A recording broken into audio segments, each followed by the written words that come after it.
Press the subscribe button and hit the bell icon to never miss a video from Smitaura. नमस्कार. 30 डिसेंबरला अक्कलकोट, तुळजापूर, पंढरपूर इथे जाण्याचा योग आला. या व्हिडिओमध्ये आपणही त्याचं दर्शन घेणार आहोत.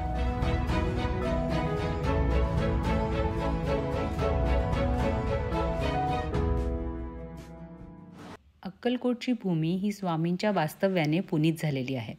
सोलापूरहून स्वामी जे अक्कलकोटला आले ते शेवटपर्यंत तेथेच राहिले. अक्कलकोट हे क्षेत्र महाराष्ट्र आणि कर्नाटकाच्या सीमेवर आहे. समर्थ भक्त हे ठिकाण पवित्र आणि प्रासादिक मानतात.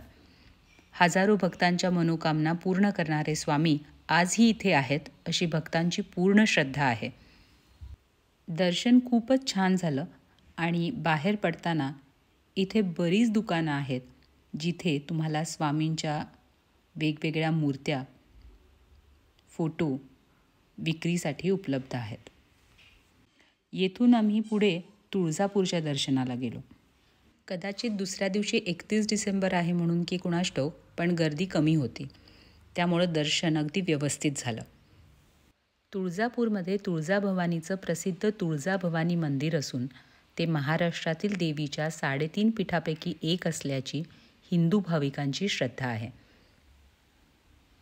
तुळजापूर म्हणजे छत्रपती शिवाजी महाराज यांची कुलदेवता. संपूर्ण भारतात कुलदेवता म्हणून या देवीला मान आहे. इथे व्हिडिओग्राफी अलाउड नसल्यामुळं मला आतला व्हिडिओ घेता आला नाही.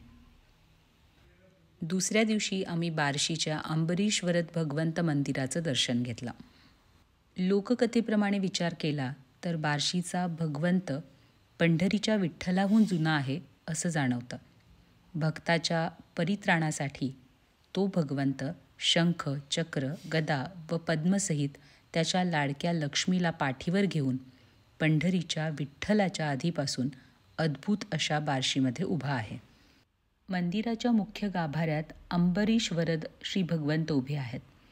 ती मूर्ती शाळीग्राम पाषाणाची असून मनोहर अशी आहे. भगवंताच्या त्या मूर्तीचे वैशिष्ट्ये 2 आहेत. एक म्हणजे भगवंतापुढे अंबरीश उभा असून भगवंताने त्याच्या मस्तकावर हात ठेवलेला आहे.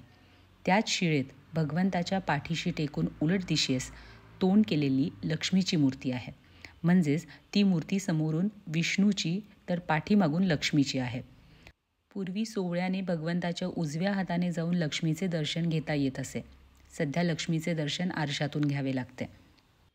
भगवंताने जे अवतार अंबरीशासाठी घेतले त्या दशावतारांची शिल्पे शिखरावर कोरलेली आढळून येतात.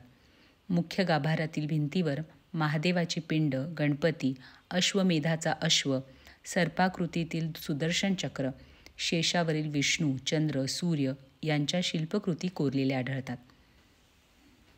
या मंदिराचं दर्शन घेऊन आम्ही परतीच्या प्रवासाला लागलो. जाताना पंढरपूरचं दर्शन घ्यायचं होतं.